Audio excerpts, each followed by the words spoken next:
Every morning before her shift at La Belle Brunch, Shanice bows her head in quiet prayer, an act her coworkers deem weird and unprofessional. What they don't see is the dignity she carries in her silence, nor the stranger in the corner whose eyes reflect a deeper purpose. The first light of morning filtered through the tall windows of La Belle Brunch, painting the silent dining room in soft hues of gold and rose. Shanice moved among the empty tables with deliberate care, smoothing creases on crisp linen napkins and aligning salt shakers just so. Each motion felt like a quiet homage to the day ahead, one more chance to show up fully, no matter what lay in wait. At her station by the service counter, she paused. Her hands folded naturally at her waist, and for a moment the hum of the city beyond the glass faded to a distant whisper. Shanice closed her eyes and bowed her head, breathing in the faint scent of lemon polish and fresh coffee grounds. Her prayer was a gentle litany, a plea for patience, a plea for grace, a plea to be an instrument of peace in the bustle about to begin. The words rose and fell like a quiet song, carried on the hush of the deserted room. Behind her, the restaurant sprang to life. The clatter of trays and the low chatter of staff greeting one another seeped into the space. Shanice straightened her shoulders and opened her eyes as if waking from a dream that steadied her for what came next. She reached for the first order pad, scanning the shift roster. 7 servers, 2 hosts, and a chef whose demands were as exacting as the art he plated. Footsteps echoed on the tile floor. She turned to see Brianna, the new hostess, striding in with clipped enthusiasm. Brianna's glossy hair caught the light as she tossed her name tag onto the counter. "Morning, Shanice," she said, voice bright. Yet her eyes flickered to Shanice's folded hands, the slight tilt of her chin in silent devotion. Shanice offered a gentle smile. "Good morning." She tucked her prayer ritual away like a precious secret and reached for the first table's request, 2 iced lattes and a stack of blueberry pancakes. As coffee machines hissed to life and the kitchen doors swung open, Shanice moved with quiet efficiency. She greeted the regular couple at table 3 by name and anticipated the children who would invariably ask for extra syrup. Yet even as she worked, the memory of her grandmother's voice returned, soft and unwavering from years ago in a small church pew. "Always bow your head when you're afraid, my child," she had whispered, "and you'll find courage waiting for you." Shanice's lips curved in a small private smile. The dining room might soon fill with laughter and clatter and, sometimes, subtle jabs at what she held sacred. But here, in this calm before the storm, she found her center. With pad in hand and faith in her heart, she was ready to face whatever dawn would bring. The clang of sauté pans and the hiss of steam valves welcomed Shanice into the restaurant's inner sanctum. Through the swinging kitchen doors, she entered a world of relentless energy. Chefs shouting orders, expeditors waving tickets, and waitstaff weaving between pots of bubbling sauce. Here, faith and prayer were invisible threads woven into her stance, steady, unhurried, unflappable. Chef Marcel, a broad-shouldered man with streaks of gray in his salt and pepper beard, caught her eye as he plated an avocado toast with the precision of a sculptor. He offered a curt nod of approval. "You're early," he said, voice gravelly but kind. "That's good." Shanice tucked her pad under her arm and squared her shoulders.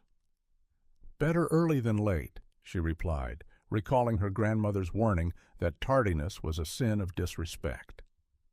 Marcel grunted affirmatively and moved on to inspect the hollandaise. At the pass, Shanice juggled ticket after ticket, eggs Benedict shimmering under their orange cloak, French toast dusted with powdered sugar like fresh snow.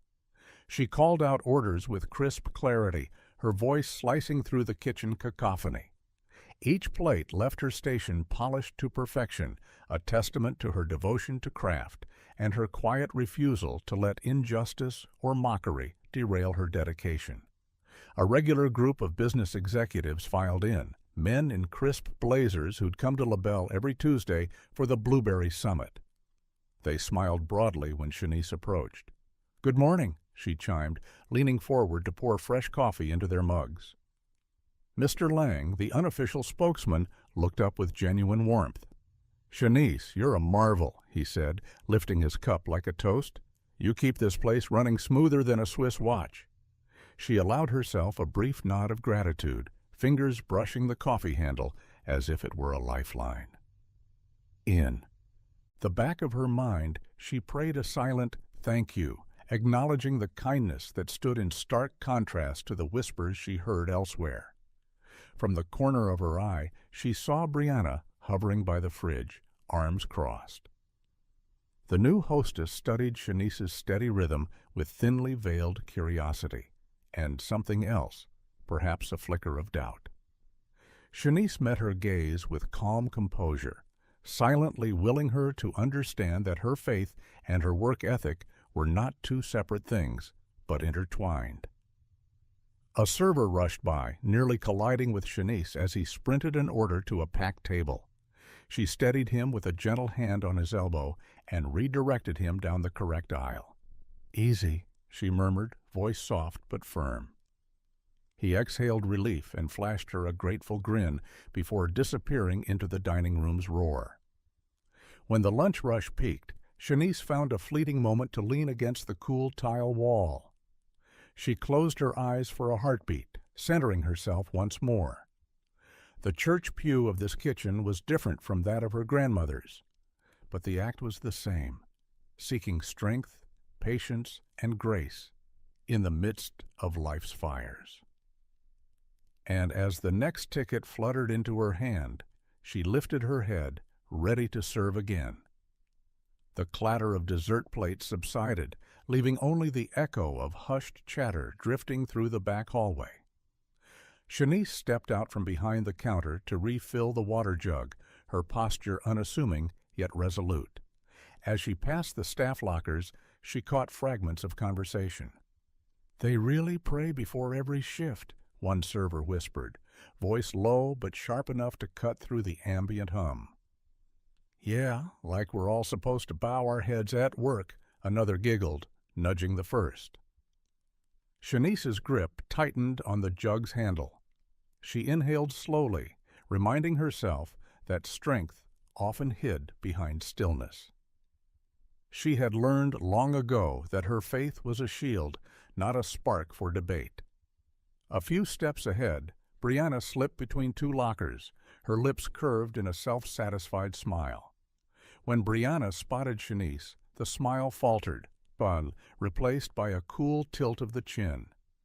Brianna's voice dropped even lower as she leaned toward her friend. "It's unprofessional," she said, her tone firm. "Imagine a customer sees you praying. They'd think this place is a church, not a cafe." Shanice paused at the water station, steam rising from the ice melting inside. Her reflection glimmered in the stainless steel, the soft curve of her brow, the unshakable calm in her eyes. She let their words wash over her, harsh wind against a mountain. Across the hallway, the pastry chef, Marisol, emerged from the walk-in, half-dressed in her stained apron. She caught sight of Shanice's face and offered a quick nod. There were no words between them, only solidarity in the way Marisol straightened her back and met Brianna's gaze without flinching. A small gesture, but it spoke volumes. Shanice resumed her route, carrying the filled jug toward the dining room. The shift had calmed down for a moment, offering a precious lull. As she passed beneath the warm glow of the pendant lights, she realized that each whisper chipped at her confidence only if she let it. And in her quiet, she had discovered a fierceness no taunt could touch. At the service window, she swapped the empty water pitcher for a full one. Chef Marcel peeked over the pass, eyebrow raised.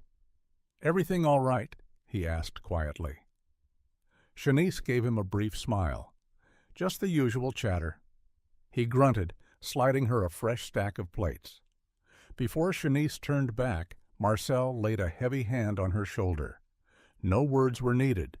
His touch. Before we go any further, I have a quick question. Where in the world are you watching from tonight? Now, drop your country in the comments below, and we're always curious to see how far these videos reach. And if you're new here, welcome. Subscribe now and join the order. Spoke respect.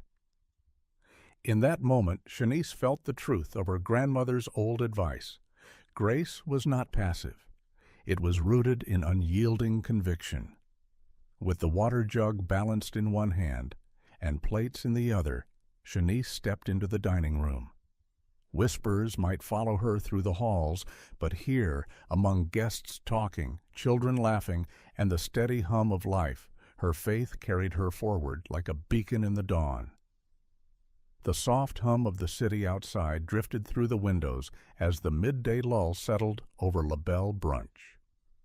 Shanice wiped down a tabletop, her movements deliberate, yet gentle, as though each surface bore her unspoken story. In the gentle swish of her cloth, her mind drifted to a time when scars were more than skin deep. She remembered the fuchsia dress her grandmother had sewn for her 6th birthday, its ruffled hem brushing her knees as she stood in the back pew of a small brick church. Sunlight slanted through stained glass, painting the wooden floor in ruby and emerald. That morning, she had noticed her grandmother's hands were lined and calloused, bearing faint pale ridges. That spoke of years working fields under George's sun. Shanice peered closer and, after a heartbeat, asked why Grandma's hands looked so worn. "Each line tells a story, baby," her grandmother had replied, voice rich with warmth. "These here, they're maps of mercy." She placed her hands over Shanice's, guiding her small fingers along the grooves. "Life will burn you sometimes, leave marks you can't hide, but every scar, every line, is proof you made it through." Young Shanice tilted her head, absorbing the lesson. Then, before their Sunday service began, her grandmother knelt beside her and whispered a simple prayer. "Lord, give us courage to face what leaves its mark, and mercy to heal what it cannot erase." Shanice had repeated the words then in her innocent voice, feeling powerful as she folded her hands. Back in the present, Shanice inhaled the scent of lemon polish and steaming coffee. Her own scar, a slender curve tracing from jaw to collarbone, was hidden beneath the crisp collar of her uniform. It was the remnant of a kitchen accident years ago, one that had cost her confidence alongside her flesh. For a long time she had tried to keep it out of sight, concealing the muscle-tightening pain beneath layers of scarves and high collars. But over time, something shifted. Each morning's prayer, uttered with steady breath, became a quiet armor. Where she once felt vulnerable, she discovered resolve. The scar was no longer a mark of shame, but a testament to survival. She lifted her head, meeting the eyes of a passing server with calm assurance.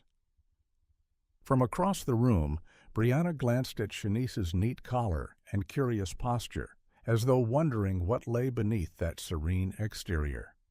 She couldn't see the scar, but she sensed its unspoken weight. Shanice returned to her task, organizing menus at the hostess stand, her posture straight, her presence unshakable. In the hush before the next wave of customers, Shanice's thoughts drifted again to her grandmother's prayer. She closed her eyes momentarily, folding her hands in a silent echo of that Sunday long ago. Whatever challenges and marks awaited her, she carried within her the strength to endure and the grace to rise. And like her grandmother had taught her, she would wear each scar as proof that she had not only survived the fire, but emerged whole. The break room's fluorescent lights buzzed overhead, casting a stark glare on the scuffed linoleum floor. Shanice stepped inside carrying her lunch tray, half a turkey sandwich and a handful of grapes, hoping for a moment's quiet before the afternoon rush.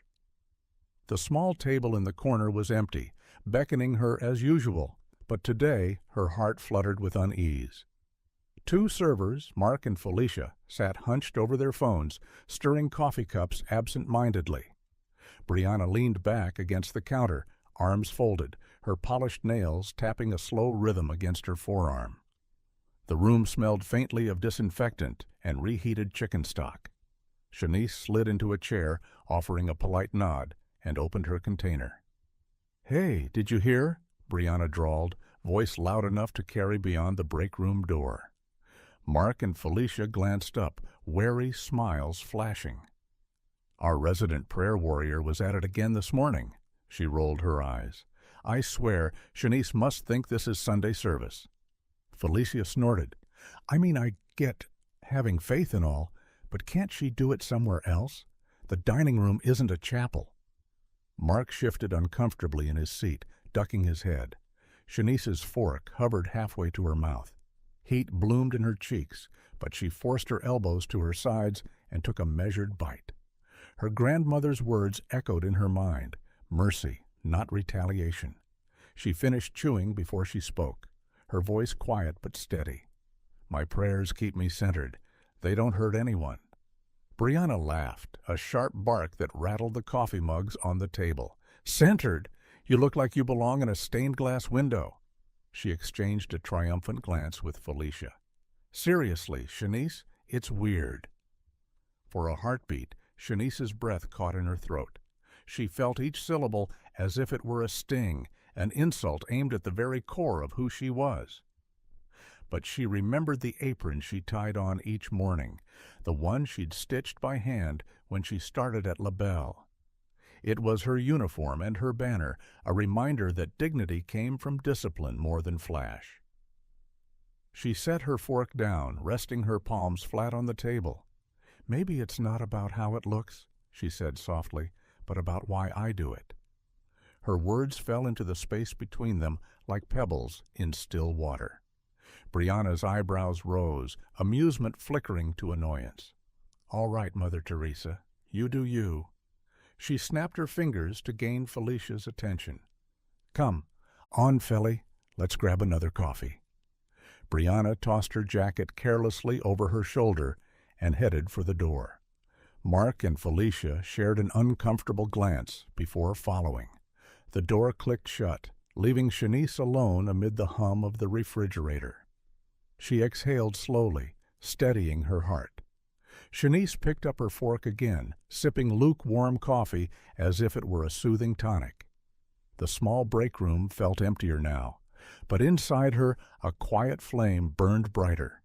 She closed her eyes and whispered a silent prayer, for patience, for understanding, and above all for the strength to show compassion even when others showed none. When she finally rose to return to the dining room, her shoulders were squared and her spirit unbroken. The world might mock her faith, but in her silence lay an unwavering grace no laughter could ever diminish. The late morning sun cast fingers of light across the polished hardwood floor as Shanice refilled a carafe of orange juice at the service station.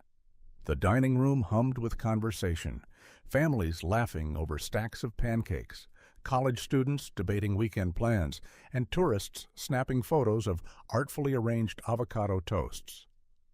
Yet amid the clamor, one presence remained a quiet constant. At a corner table by the window, an older gentleman sat alone.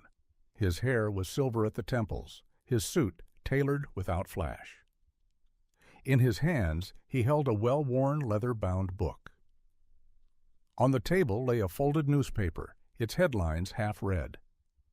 For days now, he'd arrived before the rush, slipped in almost unnoticed, and quietly observed Shanice as she moved through her routine.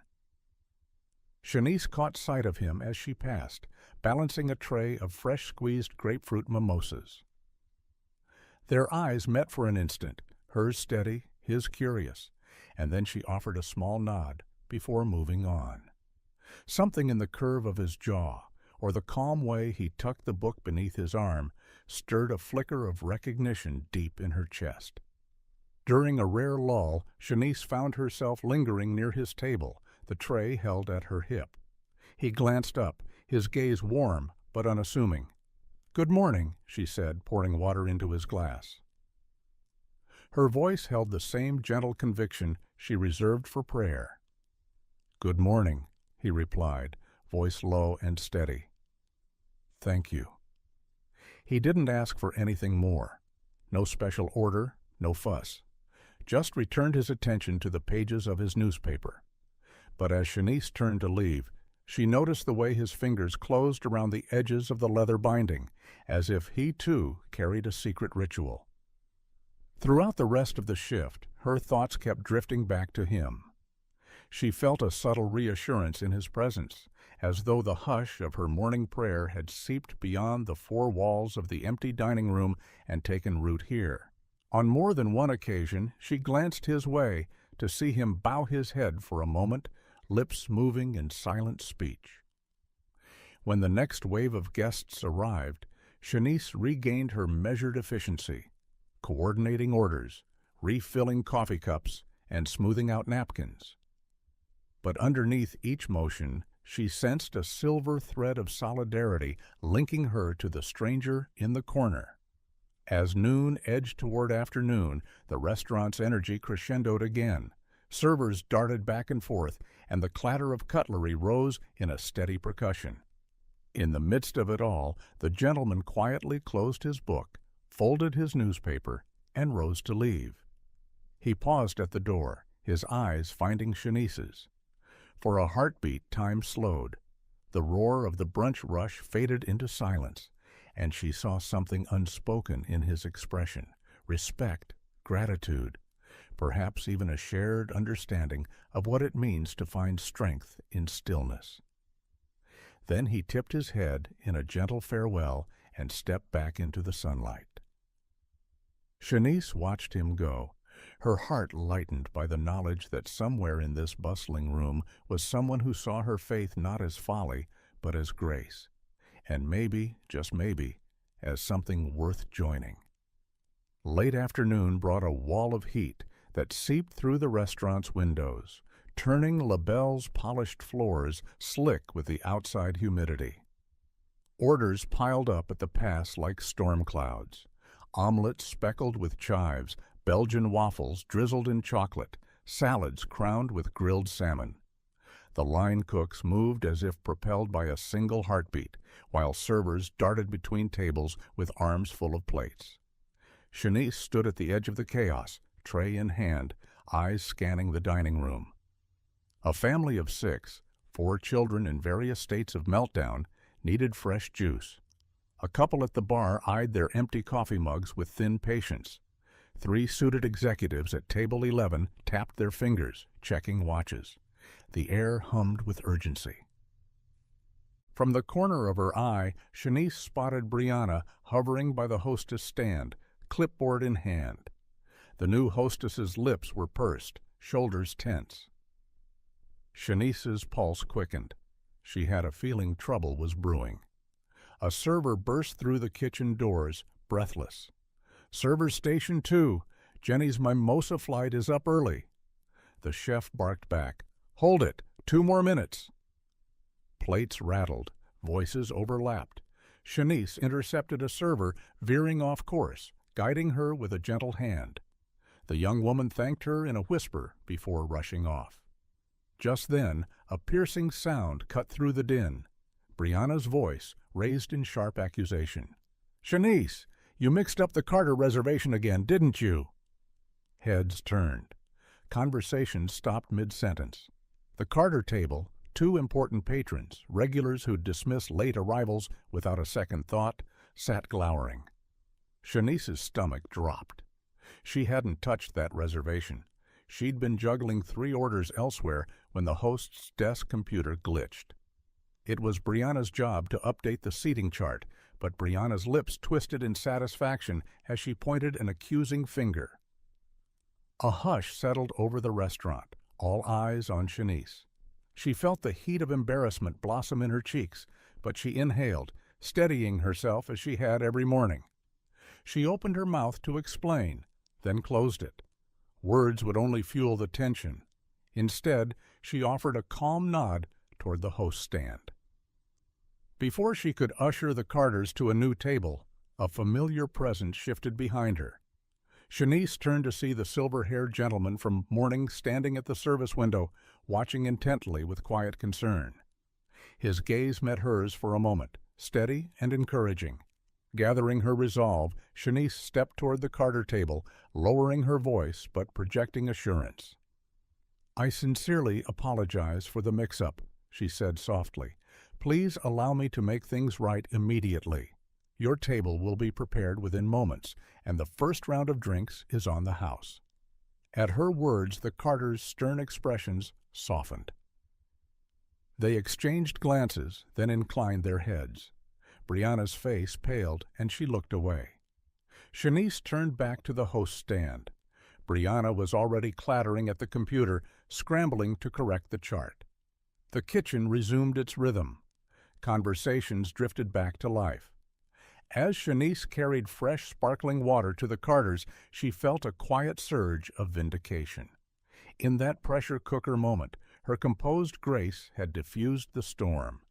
And somewhere beyond the pass, the silver-haired stranger offered a subtle, approving nod, proof that dignity under fire can speak louder than any accusation. The final table cleared, and the kitchen doors hung open like yawning mouths ready for the next orders, yet La Belle Brunch felt strangely calm, as if the storm had passed and the sun were slipping under a lullaby of clearing skies. Shanice stood behind the service counter, her uniform crisp, her apron tied at the small of her back. The echo of Brianna's accusations and the tense hush of the Carter mix-up still lingered in her mind. But here, in the soft glow of the afternoon light, she allowed herself a moment of reprieve. She closed her eyes and inhaled the mingled scents of wood polish, fresh produce, and steaming coffee, recalling her grandmother's urging, "When the world shouts at you, just whisper back with faith." The whisper felt impossibly small against the din of the day, until she recognized that it didn't need volume to be heard. It simply needed truth. A gentle chime signaled an online order pickup. Shanice moved forward, filling the to-go cups with precision. She stacked biodegradable carry boxes, her fingers steady, practiced. Each movement felt consecrated by her silent pledge, to serve with dignity, no matter who watched. Brianna hovered by the door, clipboard clutched like a shield. Their eyes met, and Shanice offered only a measured nod, no anger, no apology, just a calm recognition of the unspoken rift between them. At a nearby booth, the silver-haired gentleman returned, alone again, placing his book on the table and folding his hands as though waiting for the prayer he shared each morning. Shanice caught his glance and felt warmth pool in her chest. She refilled his water glass and slipped a small, folded note beside his plate, a simple "Thank you for your kindness" scrawled in her neat script. He looked up in surprise, then offered a slight appreciative smile before tucking the note into the leather binding of his book. Later, when the next wave of customers arrived, Shanice moved through the dining room like a current steering a boat. She remembered that inner conviction was not a shield that separated her from conflict, but a rudder that guided her through it. When a frazzled server sought her out for help with a surprise allergy request, Shanice handled it with her characteristic grace, confirming ingredients, consulting quickly with the chef, and delivering the dish with a reassuring word. The guest's relief and gratitude were her quiet victory. As the sun dipped lower, casting long shadows across the polished floor, Shanice returned to the empty parlor where she had prayed each morning. She closed her eyes and bowed her head, not in lament, but in thanksgiving. For every whisper of doubt cast her way, she had found a counterpoint in her own resolve, and in the unexpected ally who chose to stand with her in silence. In that hush she felt whole, ready for whatever tomorrow might hold. Dawn barely broke when Shanice arrived for her shift the next morning. Her footsteps were soft against the lobby's stone tiles as she unlocked the front door, the early silence a familiar canvas on which she painted her routine. She switched on the espresso machine, drew the blinds just enough to let in a slender ribbon of light, and swept the first table, her movements echoing the quiet devotion she carried into every day. Before she could bow her head in prayer, she sensed a presence beside her. Heart flickering with surprise, Shanice turned to find the silver-haired gentleman standing at the edge of the empty dining room. He'd taken the table by the window less often. Today, he'd chosen to be closer. His eyes were warm as he offered a respectful nod. "Good morning," she said, regaining her composure. "Good morning," he replied, his voice low and steady. Then, without hesitation, he folded his hands and bowed his head.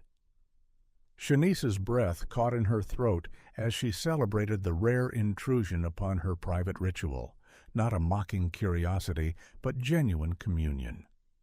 She hesitated only a moment before closing her eyes and praying aloud, softly enough that only he could hear. "Thank you for the strength to meet another day. Grant me patience, grant me kindness and grace in all I do." Across the room, sunlight pooled around them like a spotlight. When Shanice opened her eyes, the man had returned his hands to his lap. His gaze held hers a beat longer than a stranger's should, as though he carried a message beyond words. "Thank you," she whispered, voice trembling with gratitude.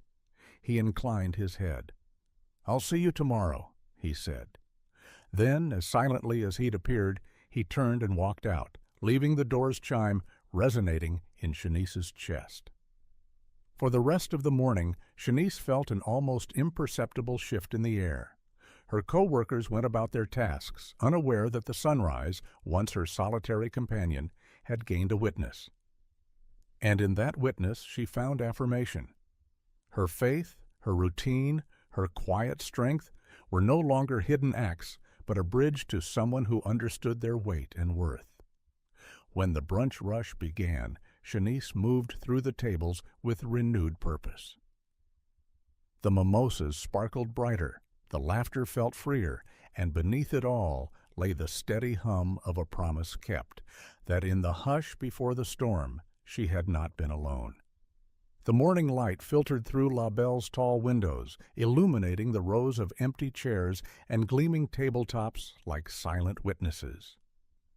Shanice moved through the room with practiced care, setting out menus and polishing silverware. Though her tasks felt rote, today each action carried new resonance. She knew someone unseen was watching not just her competence, but her conviction. As the espresso machine hissed awake, she stole a glance toward the corner table. It sat empty, the leather-bound book nowhere in sight. For a fleeting second, a pang of disappointment tugged at her. Had her visitor abandoned their unspoken fellowship? Then the bell above the door chimed, and there he was, the silver-haired gentleman pausing just inside the threshold. His presence hummed with quiet intention. Shanice offered her customary nod and set aside her rag. Across the room, he folded his hands before sliding into his usual seat. No words passed between them, yet she felt the air hum with recognition, as if they'd agreed on something deeper than conversation. The service staff arrived in a blur of uniforms and clipped greetings. Shanice greeted each colleague, then turned her attention back to her silent companion. She caught him watching her, watching how she greeted a new server with an encouraging smile, how she reassured a jittery barista struggling with a complicated latte art design, how she herself took a steadying breath before diving into the incoming orders.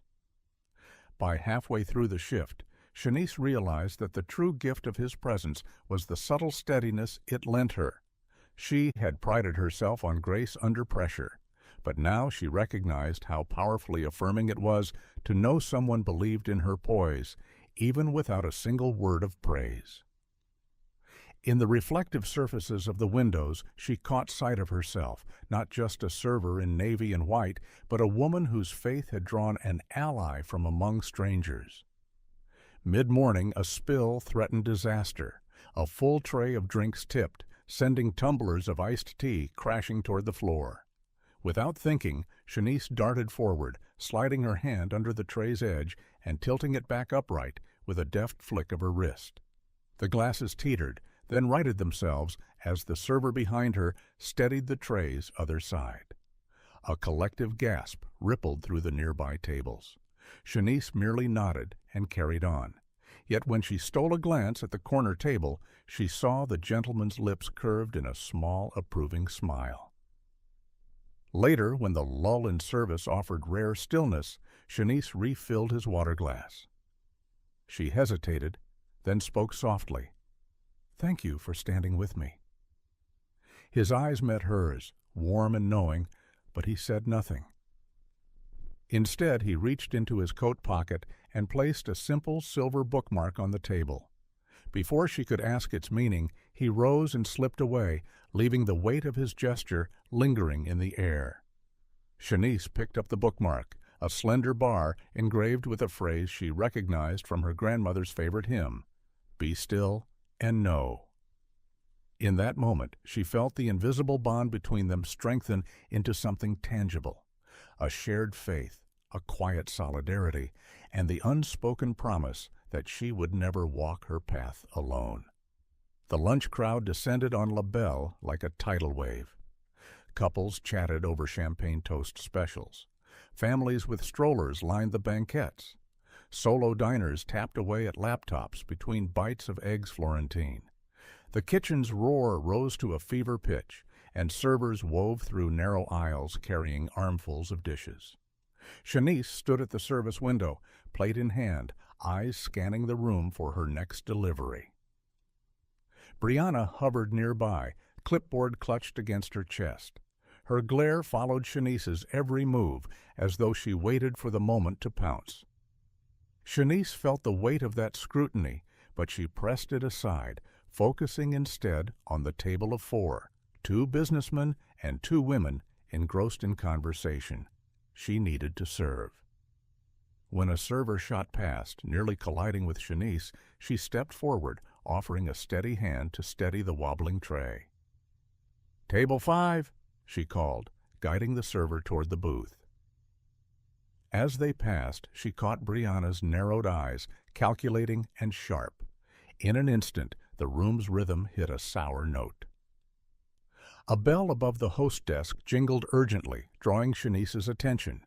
She moved toward Brianna, whose flushed cheeks and trembling lips betrayed more than routine fluster. "It's the Caldwell party," Brianna said, voice tight. "They've been waiting nearly 20 minutes by the bar, and the system shows they were seated here." She jabbed a finger at the empty table 7. "This is your fault." Shanice's heart stuttered. She remembered assigning the Caldwells to the high top by the window 30 minutes earlier, then moving them when a larger group arrived unexpectedly. Brianna's seating chart computer had frozen, and in the confusion, the Caldwells had vanished from the list. Not Shanice's mistake, but now all eyes tracked her. A hush rippled through the dining room, conversation stalled, forks hovered midair. Even the chefs paused at the pass, plates half prepared, awaiting the next instruction. Shanice felt the heat of a dozen gazes settle on her. "Please, let me handle this," Shanice said calmly, though her chest constricted. She swallowed, willing her voice to remain steady. The Caldwells were seated at the window when they arrived. If you'll show me where they waited, I'll escort them to an available table immediately and offer complimentary appetizers for the inconvenience.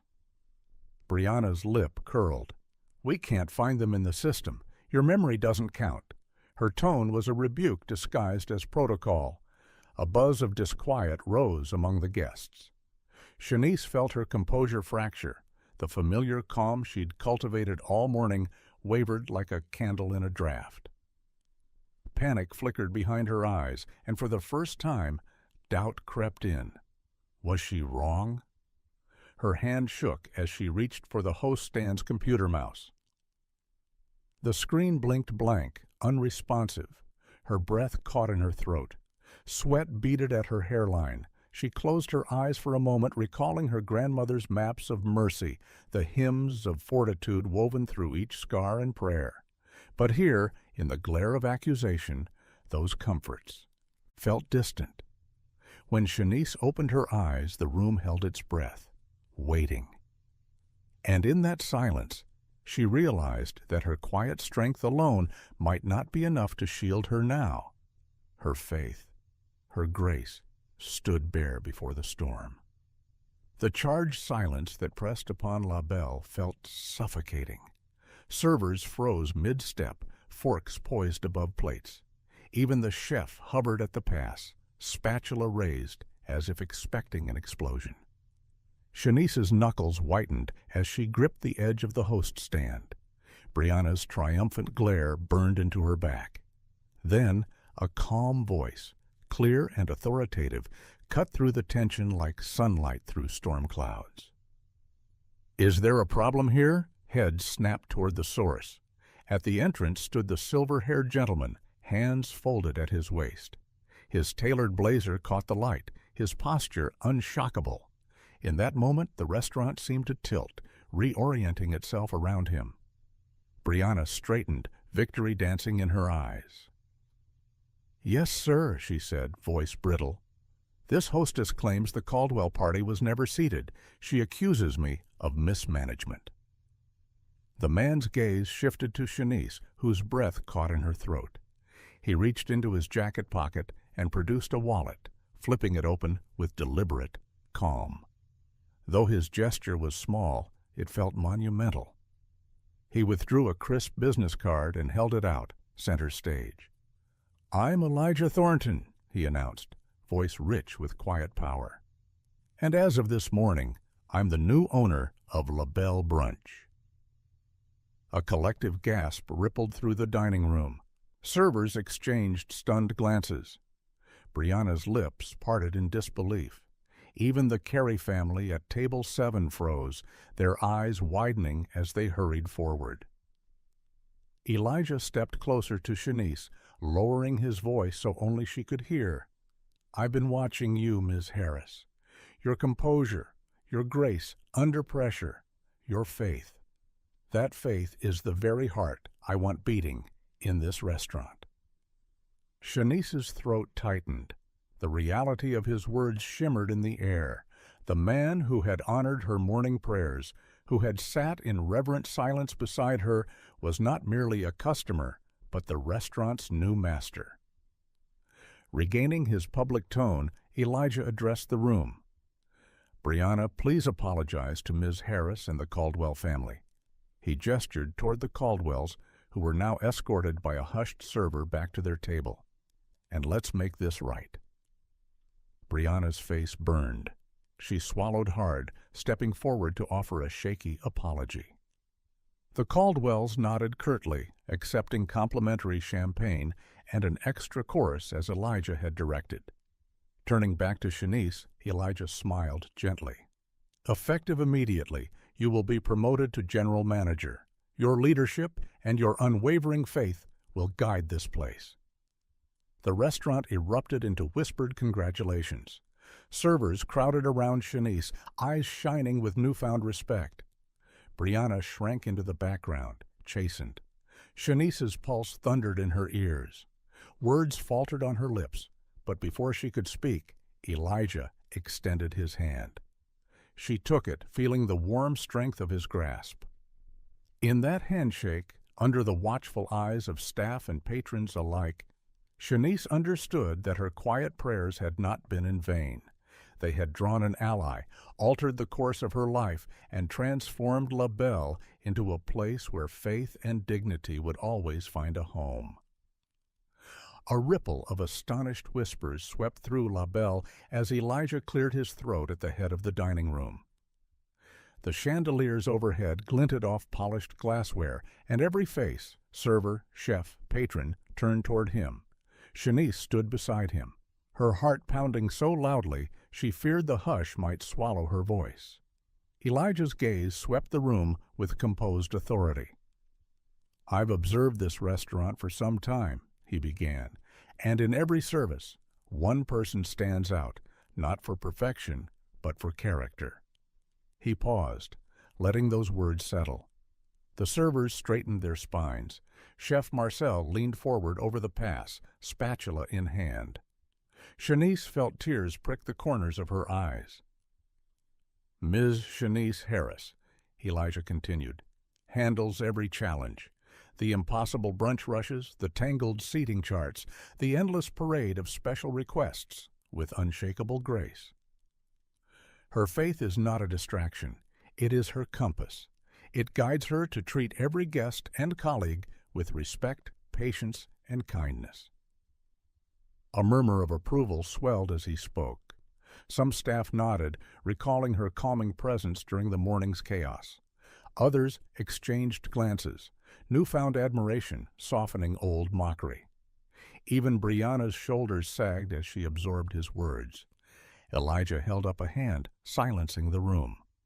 I stood beside Ms. Harris at sunrise this morning, he said, tone quiet but resonant, and I joined her in prayer, not because I share every belief she holds, but because I honor her conviction.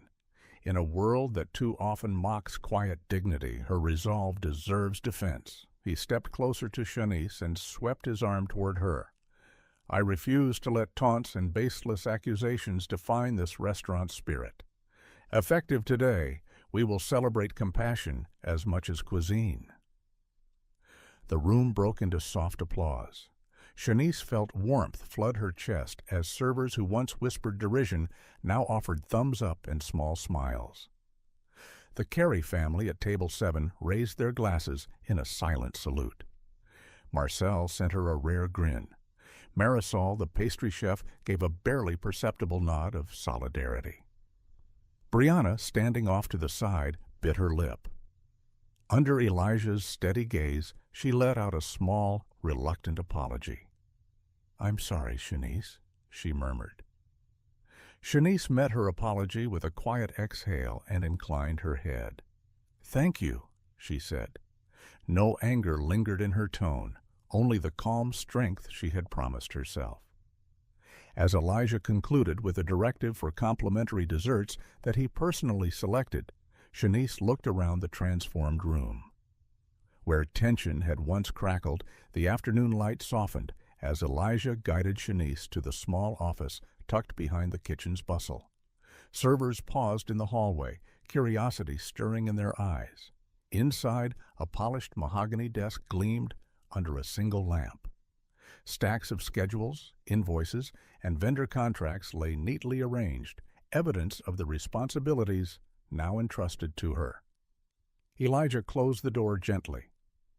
Ms. Harris, he began, voice warm, you've earned every ounce of this. He handed her a slim, leather-bound notebook stamped with the restaurant's monogram. This is your new planner. You'll oversee staffing, inventory, and guest relations. I'll be here to support you, but I trust your judgment implicitly. Shanice's fingers trembled as she traced the embossed letters. She felt the weight of the moment, a quiet prayer answered in the form of authority. Thank you, she whispered, voice thick with emotion. I won't let you down. Elijah nodded, offering a genuine smile. I know you won't. As she left the office, notebook clutched to her chest, the staff lined the hallway in a loose parade. Marcel stopped mid-chop to offer her a thumbs up. Marisol pressed a fresh macaron into her hand. Servers and hosts bowed their heads in small, respectful nods. Even Brianna, cheeks still pale from embarrassment, managed a tentative smile and a quiet, "Congratulations, Shanice." Over the next hour, Shanice settled into her new role with a blend of humility and quiet confidence. She reviewed staffing schedules for the week ahead, shifting tables to accommodate a private brunch party and ensuring servers' shifts accounted for breaks. She approved a new supplier for Heritage Honey to elevate the ricotta toast and greenlit a staff appreciation breakfast to honor their hard work. With each decision, she whispered a brief prayer for wisdom and clarity, an extension of her morning ritual now woven into every task. When the dinner service began, Shanice emerged onto the floor, in a tailored blazer over her uniform. She stood at the pass, clearing her throat to command attention. "Team," she said softly, "thank you for your dedication today. Let's maintain the excellence we're known for, and remember, we serve with heart as much as with speed." A murmur of assent rippled through the staff. Servers straightened, heads held high. The dishwasher cracked a grin. Even Brianna nodded with genuine resolve. Shanice felt a swell of pride. This was more than a title. It was a mantle of trust, a promise that faith and service could lead a team to something greater. As the first dinner guests arrived and the kitchen doors swung open, Shanice took her place beside the host stand, no longer just a quiet prayer in the corner, but a guiding presence at the heart of La Belle Brunch. And in that moment, she understood that true leadership arose not from authority alone, but from the grace and conviction that inspired others to follow. The first clink of silverware at dinner service felt oddly hollow as Shanice stepped behind the host desk, Elijah at her side. The late afternoon lull had passed, and the restaurant thrummed with the promise of a busy evening. Yet beneath its familiar rhythm, an undercurrent of tension rippled. Staff whispered in small huddles, casting furtive glances toward the office door. Elijah drew a slow breath and turned to Shanice. "We must follow through," he said softly. "Your faith must be honored not only in word, but in action." Shanice nodded, remembering the sting of earlier taunts. She led him down the hallway past the kitchen's swinging doors, where Marcel paused mid-stir to watch. In the cramped staff room, 4 employees, Mark, Felicia, Jenny, and Brianna, stood assembled, their name tags gleaming under the fluorescent lights. They looked stunned, faces drained of color, as Elijah closed the door behind them. "Thank you all for coming," Elijah began, voice calm but unmistakably firm.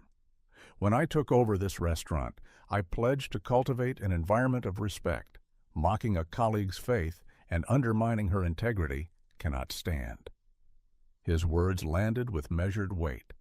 Mark swallowed, eyes darting to Felicia. Felicia glanced at Jenny. Brianna's chin trembled, her usual brash confidence slipped away. Shanice watched from the doorway, heart pounding but voice steady, as she spoke her truth. "I've carried each insult in silence, trusting that my work would speak for me," she said, eyes meeting theirs one by one. "But grace without accountability lets injustice fester." Silence stretched between them, heavy as a held breath.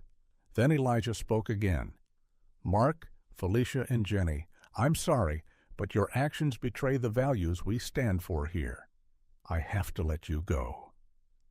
Tears brimmed in Felicia's eyes. I'm sorry," she murmured, but the words felt hollow.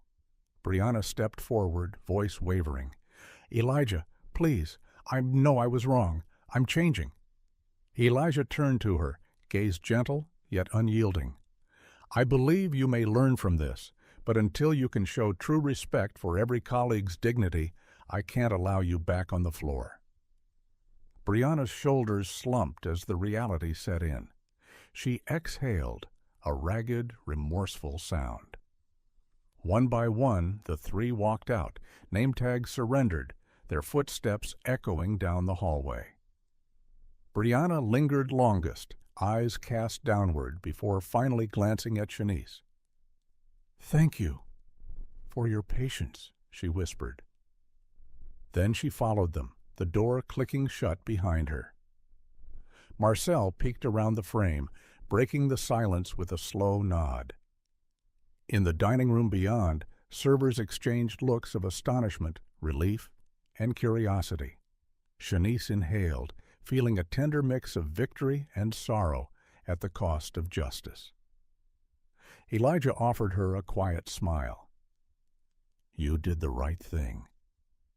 Shanice allowed herself a small exhale. Her faith, once the source of mockery, had become the cornerstone of a new beginning. And as dinner service resumed, the restaurant felt lighter, freer. a place where dignity was protected, and grace was more than a whispered prayer. It was the promise of every tomorrow. The clang of the last plate being cleared echoed through the emptied dining room as Shanice stepped behind the host desk, exhaustion softening her shoulders for the first time all day. The evening crowd had thinned, leaving only the gentle hum of staff tidying tables and the soft glow of pendant lights. In the hush, Shanice felt the weight of the day settle like stones in her chest. She released a shaky breath and slid onto the padded bench near the service window, notebook still open on her lap. The promotion, the public defense, the painful dismissals, each milestone had come at a price. Her vision blurred as the adrenaline faded, and she realized her composure was fraying at the edges. With trembling hands, she closed her eyes and wiped away the first hesitant tears. "Ms. Harris?" The voice was quietly familiar. Shanice blinked, looking up to see Elijah standing in the doorway, his tailored jacket removed and draped over one arm. In his other hand, he held two stemmed glasses, one filled with sparkling water, the other with a rich amber-hued tea. She managed a small, grateful smile as he approached. "Thank you," she whispered, her voice cracking. Elijah settled beside her, offering her the tea. "You've earned it," he said softly. He waited, giving her space as she cradled the warm glass in her palms. Outside, the last staff member flicked off the hallway lights, plunging the corridor into gentle darkness. Inside, the restaurant felt like a sanctuary at rest. Shanice let the tears fall now, each one a release of fear, relief, and something deeper, overwhelming gratitude that her quiet strength had been seen. After a moment, Elijah spoke.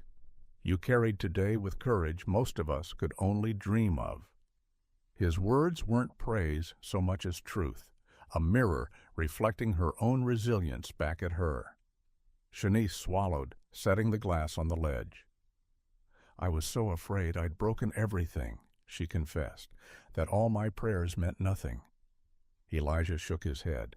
"It's in breaking that we often find our truest strength.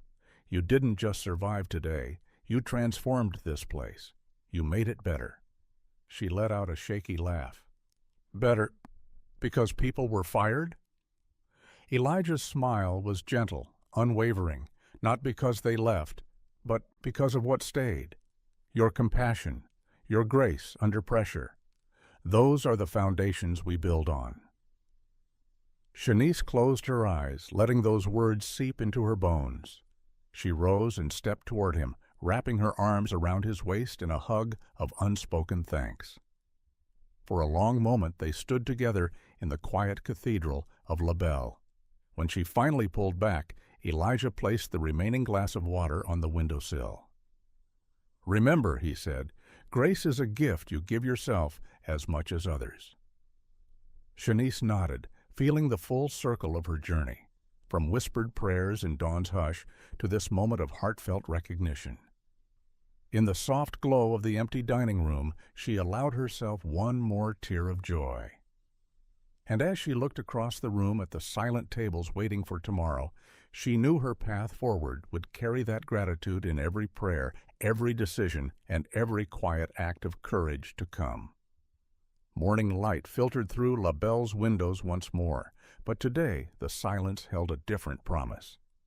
Gone was the solitary hush of Shanice's prayers.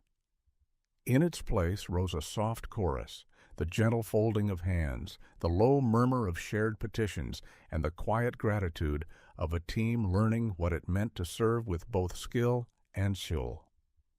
Shanice stood before the staff in the service area, wearing her navy blazer and embroidered name badge with newfound pride. 17 faces looked up at her. Servers, hosts, kitchen assistants, eyes bright with anticipation. She cleared her throat, letting the weight of her role settle comfortably on her shoulders. "Good morning, everyone," she began, voice warm. "Today we start fresh. We'll open with a brief prayer, if you'd like to join me." A hush fell, then one by one the team folded their hands. Even Marcel paused at the grill station, spatula in hand. Shanice closed her eyes, bowing her head.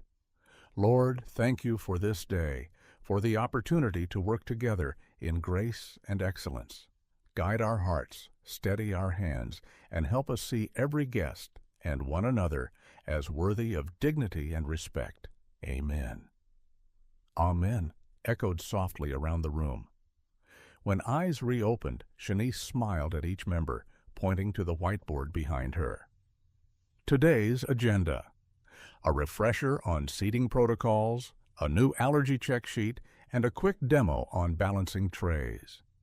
Yet even these practical lessons felt infused with something more profound, a reminder that every detail, from a folded napkin to a heartfelt greeting, was part of the story they told together.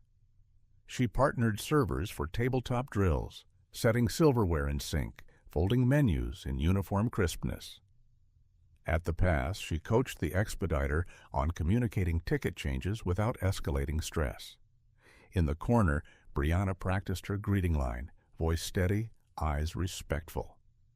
Shanice offered a nod of approval when Brianna's tone softened with genuine warmth. Between drills, Shanice moved among her team like a gardener in bloom. She praised Marisol's gleaming pastry display, congratulated the barista on perfect foam art, and whispered thanks to the dishwasher for catching a stray knife before it caused harm. Each small acknowledgement wove a new thread of trust. By the time the brunch crowd arrived, the restaurant pulsed with quiet confidence.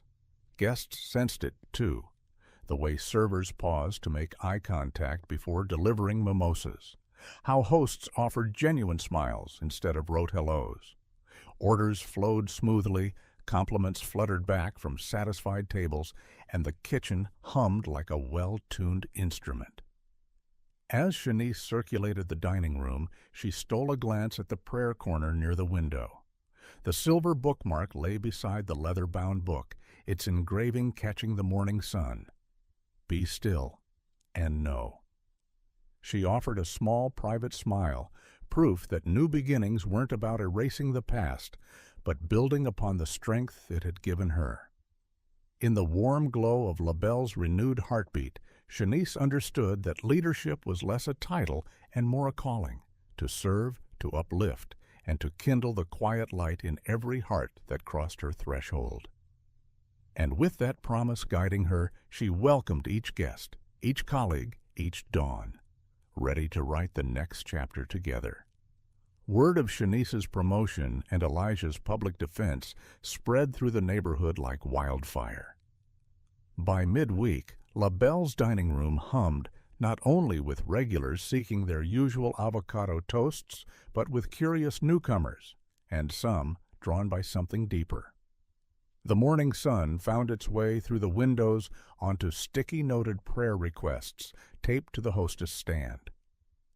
Strength for my son's surgery, gratitude for today's blessings, hope after loss. Local reporters arrived first, cameras and notebooks in. tow framing their story around the unlikely partnership between the humble waitress and the mysterious billionaire. Shanice greeted them with measured grace, answering questions about leadership and faith. The resulting articles painted La Belle as more than a brunch spot. It was now a beacon of compassion in a busy city block. As the weekend crowd swelled, prayer quietly found its place alongside coffee cups. Patrons lingered after their meals to slip notes into a glass jar marked morning intentions, and a small folding chair was placed beside Shanice's prayer corner for guests who wished to join. One by one, strangers folded their hands in silent unity each dawn, accompanied by Shanice's soft invocations. May kindness lead our steps. Through the plate glass, the street buzzed with people waiting to get a seat. Some held newspapers with Shanice's photo. Others chatted eagerly about the prayer waitress. A man with a scooter delivered fresh flowers daily to the corner table. A young woman knelt there once, eyes closed, offering a prayer for her unemployed brother. Elijah watched all of this from his usual spot in the back, his presence now an open secret. He had arranged for La Belle to partner with a nearby shelter, donating unsold pastries at day's end and providing job training led by Shanice herself. Under her guidance, the staff hosted weekly brunch and blessings events, where anyone in need could share a meal and a prayer without charge. One afternoon, Shanice stepped outside to refill the community chalkboard with the week's specials. A little boy, eyes wide with excitement, ran up, holding a crumpled note. "I wrote my wish," he whispered, pressing it into her hand. His mother followed, tears glistening. "Thank you for reminding us to believe again." That evening, as Shanice closed up, she surveyed the dining room. Noisy elbow grease and laughter replaced mocking whispers. The sunlight caught the silver bookmark still tucked in her leather planner. Be still and know. She slid it onto the prayer corner's ledge beside dozens of tiny post-its, each one a testament to how far a single act of faith can ripple outward.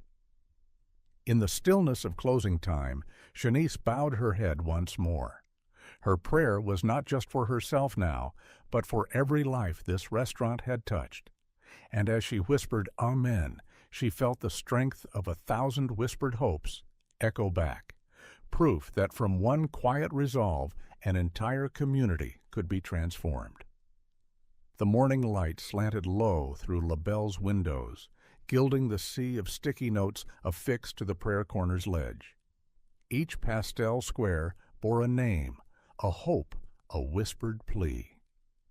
Shanice paused at the threshold, fingertips grazing the wall of intentions, and felt the weight and wonder of every story tethered to her quiet ritual. Her gaze drifted upward to the framed photograph above the shelf.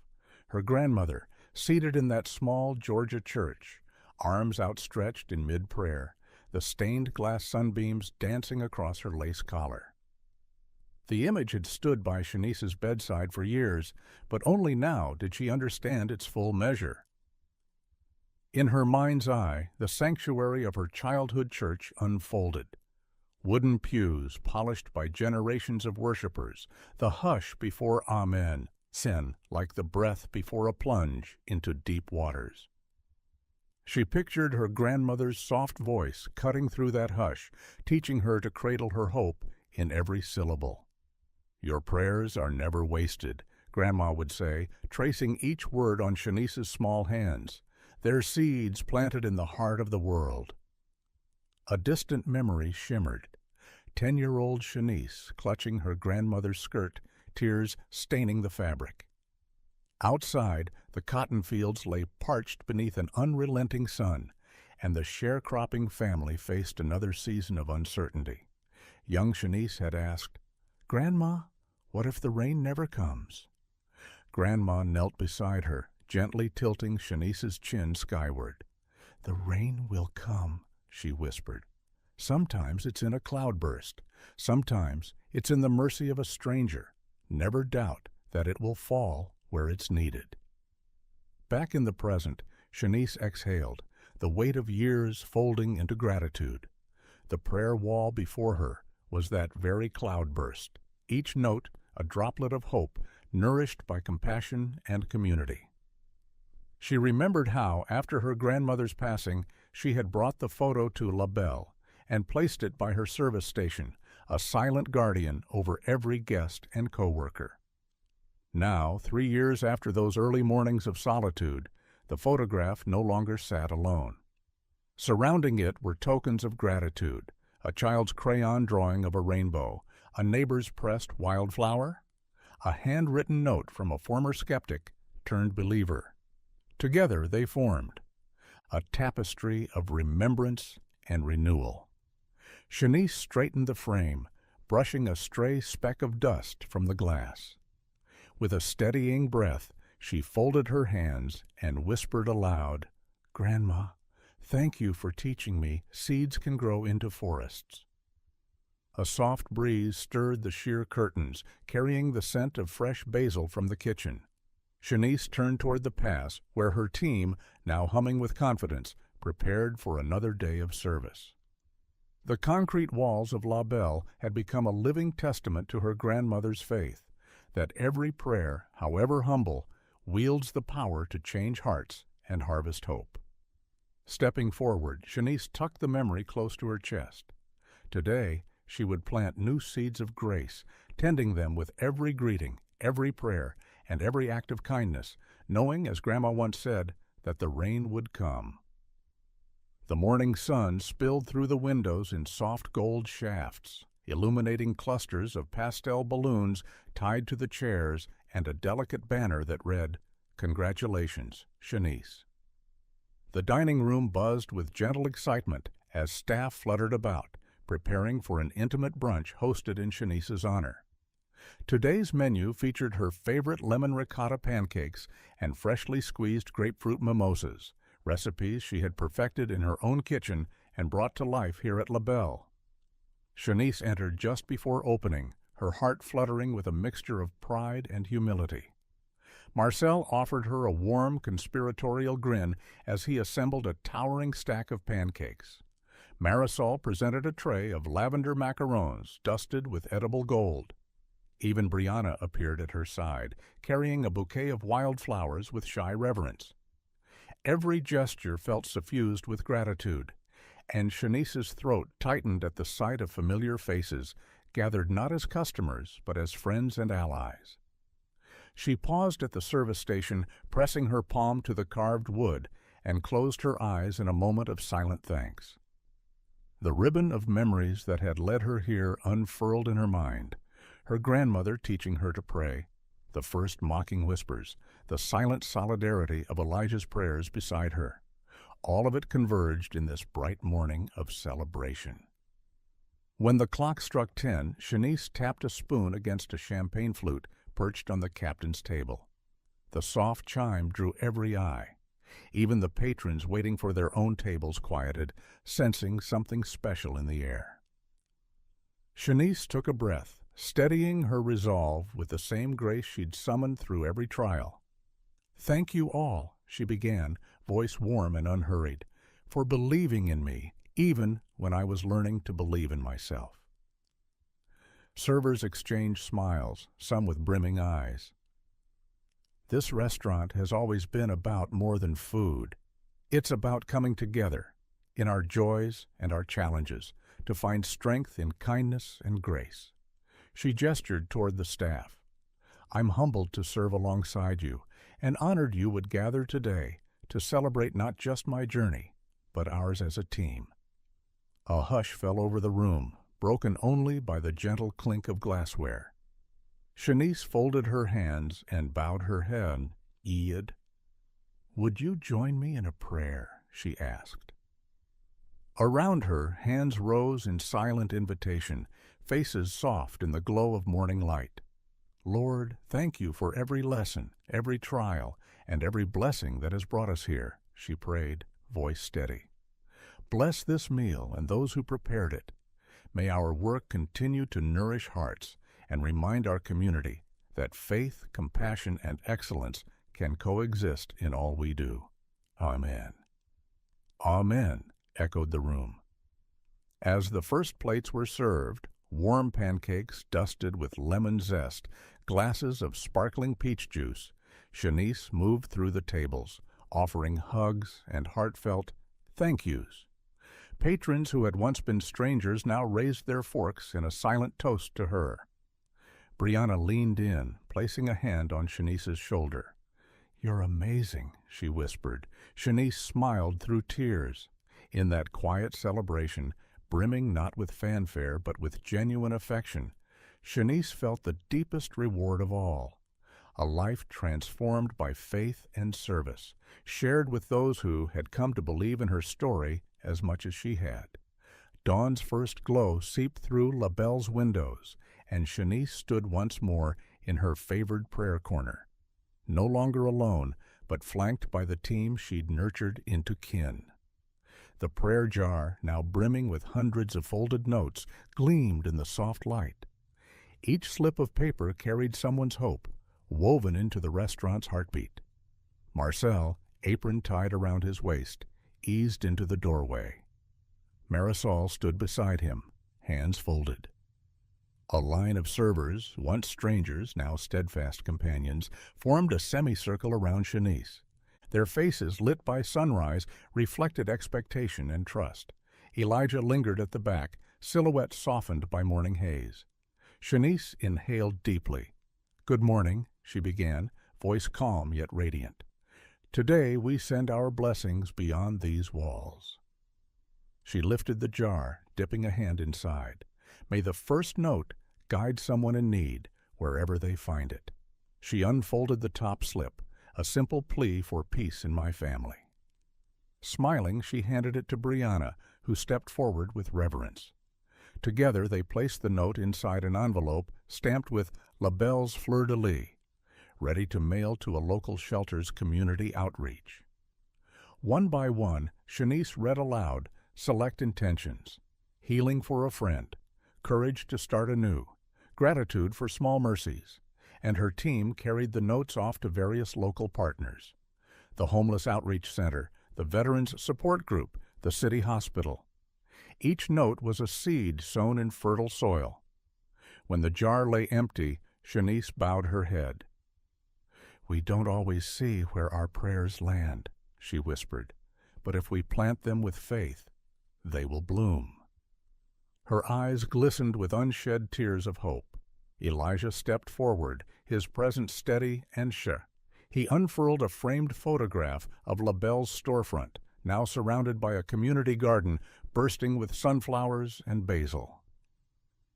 "Thanks to Shanice's leadership," he announced, "we've turned this corner into a living testament to faith in action. Our garden will feed neighbors and nourish souls, just as Shanice's prayers have nourished us." A hush of wonder settled as staff and patrons admired the image. At the far edge of the frame, children from the shelter pulled fresh basil blossoms from low stalks, an echo of Shanice's grandmother's fields. Shanice placed a hand over her heart. "My grandmother taught me that every scar, every prayer, is proof we've endured. Today our light shines, not because we avoided darkness, but because we refused to let it define us." The team stepped forward in unison, hands raised in a circle of solidarity. Servers, cooks, hosts, each face shone with shared purpose. The sunlight enveloped them, illuminating a truth they all now held: that dignity, grace, and quiet resolve can transform a single life and ripple outward to touch 1,000 more. As the first guests arrived, Shanice led a final blessing. "May this day bring kindness to every table, and may we carry its light into the world." And with that, La Belle Brunch opened its doors, an enduring beacon of faith, compassion, and the extraordinary power of one woman's steadfast prayer.